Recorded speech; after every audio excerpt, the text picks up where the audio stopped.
Welcome, friends. Good afternoon. Wanda here at GNRP Farm Homestead. We're downstairs. It's a little cool outside today. We're only in the 40s.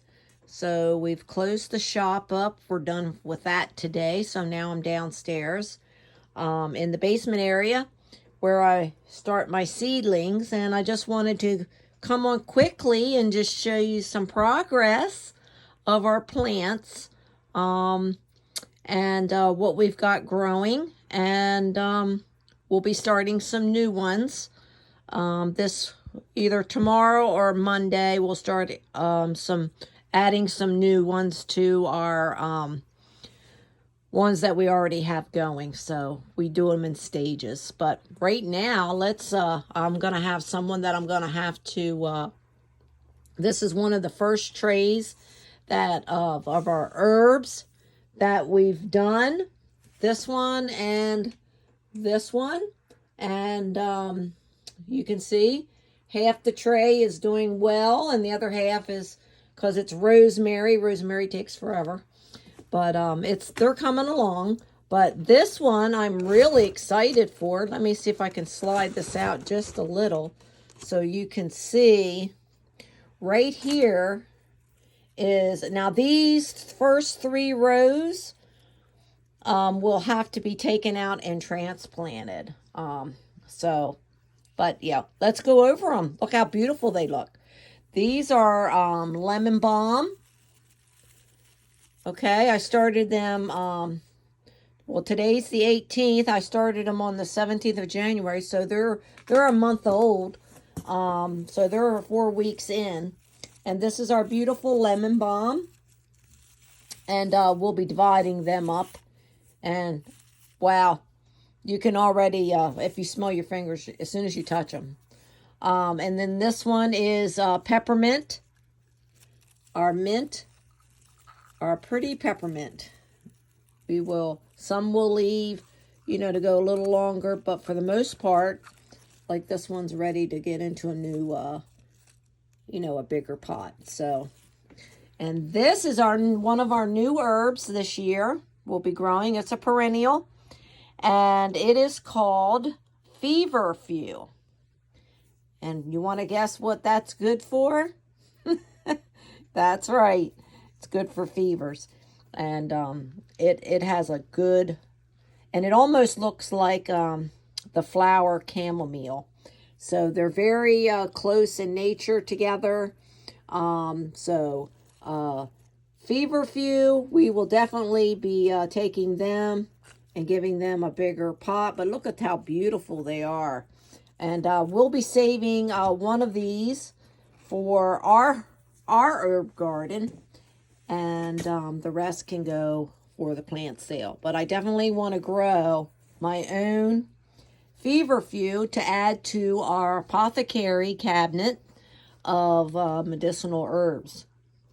Here we have our thyme. It's trying. Thyme, it does its thing. Oregano is moving on. It grows pretty good, which it's coming up very well. Now this is arnica. That's another perennial herb we're going to put out in the yard this year. We've got some of that, and you can tell it's got growth coming. So they just have their own germination rate. So you have to be patient. Just because this one is coming up vigorously and these are just starting, each herb has its own germination rate of when they come. So you just got to be patient. And this is comfrey. Check out comfrey. And I reseeded in here for the comfrey, so this will be a little longer. But I'm hoping to take this one out and get it into. But yeah, comfrey is a good wound for the wound to put on the skin for wound healing, for inflammation, for bruises.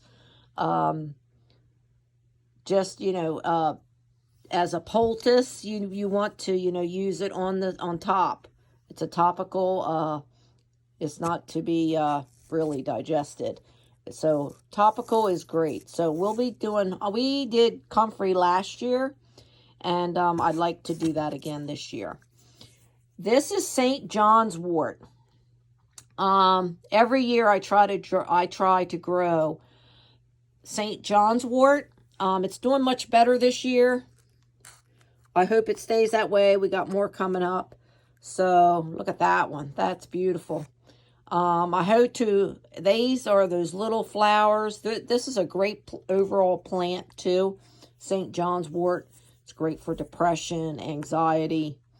So that's you use the flower. They're little yellow flowers, and you use the flowers while they're fresh. So St. John's wort, I hope it really continues to do well. So we'll have some of that. And then we have mullein. Woohoo, mullein. Look at the mullein. We will have to thin this out, thin these, and put those in bigger little pots.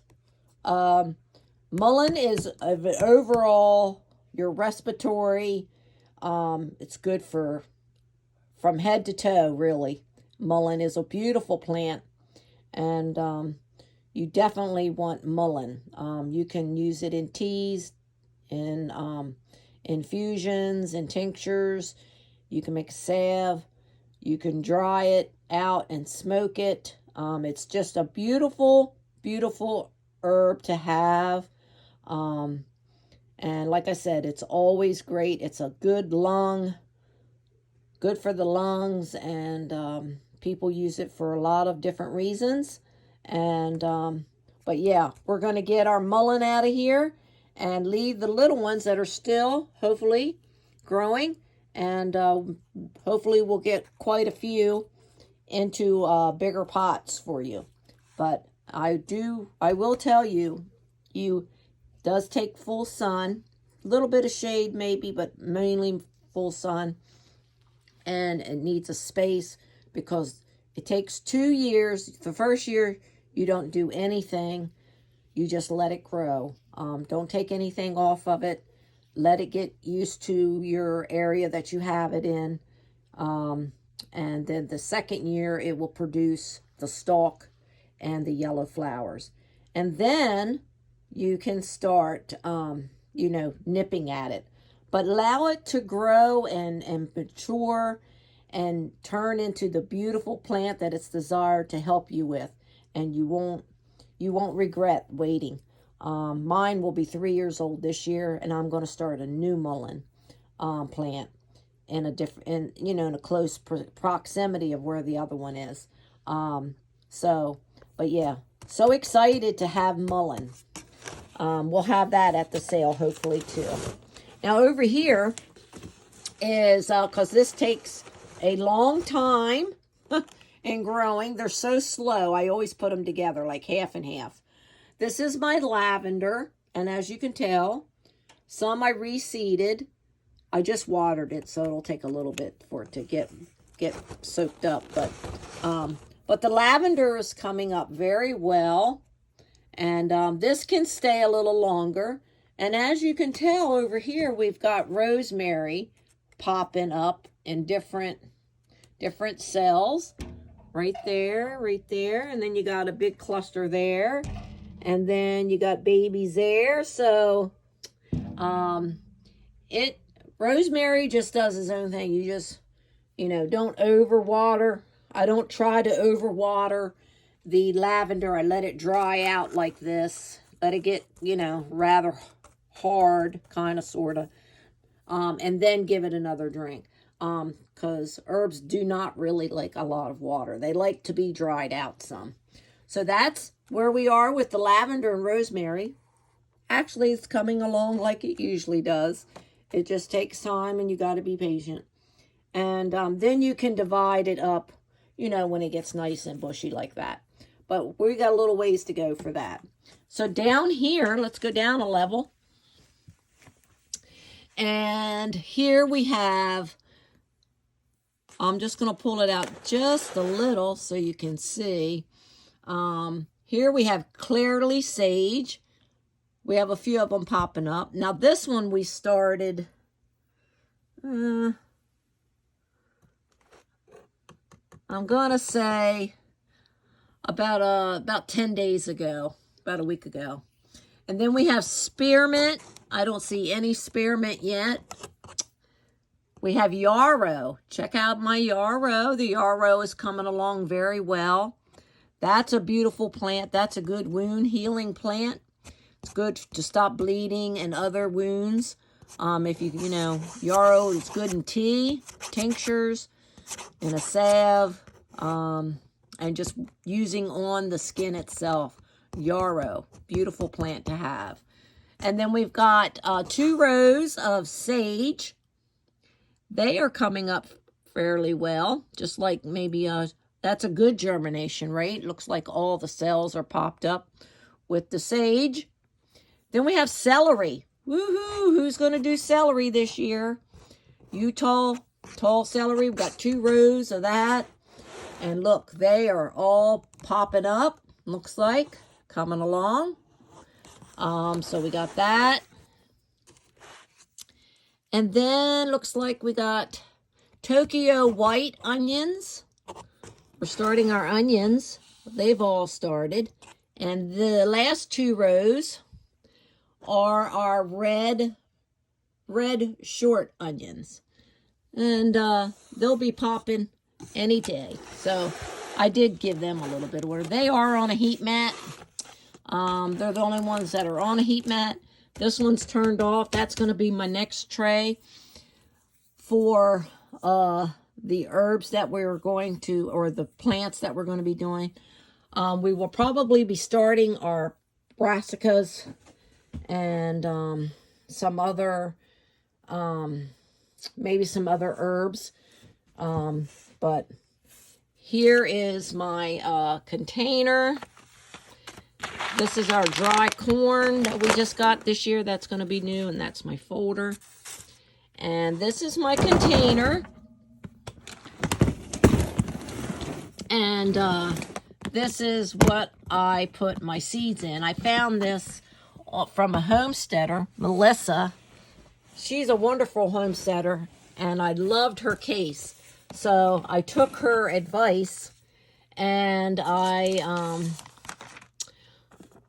I got her the link for her case, and it's supposed to be made for photos, but I'm using it for my seeds.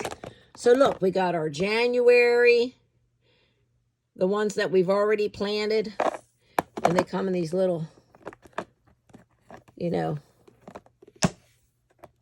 they're very sturdy, and that way you can keep your seeds in there. And this one I put January herbs. So the ones that we've already grown, I put them. And then we have February, what we've already done. And February herbs are the ones that we've already, and there's some in here that we still need to do, like, excuse me, like we've done the yarrow and the, you know, when spearmint and sage, clearly sage. We still want to do holy basil, nettles, hyssop, and catnip, astragalus, splentanes, and lemongrass. So all of these are in there, and we can grow. We can start those probably next in the next tray. And then I just went and organized the ones we got to do for March. A couple there, 2 or 3 for March. And then we have April. And then we have the empty ones back there. But as I do them, I put them on my chart. And these were all done on the 9th. That tray there where the onions and the celery. So those were all done on the 9th. So today's the 18th. So yeah, we will start our next round of seed starting. So yeah, these are the nicest little tray keepers to hold your seeds. So if you need one, I could shoot me a message, and I could probably give you the link of where I got them down below. But yeah, we're so excited to start the next tray. And like I said, we will be separating and dividing these into larger. And then we'll just reuse those trays holes for something else if we need them. Okay, well, thanks for hopping on. And I'd like to know, are you growing any seed starters? And what have you started? And just let us know. And hey, are there any particular herbs or plants that you're looking for this season? Let us know that. All right, we'll talk to you real soon.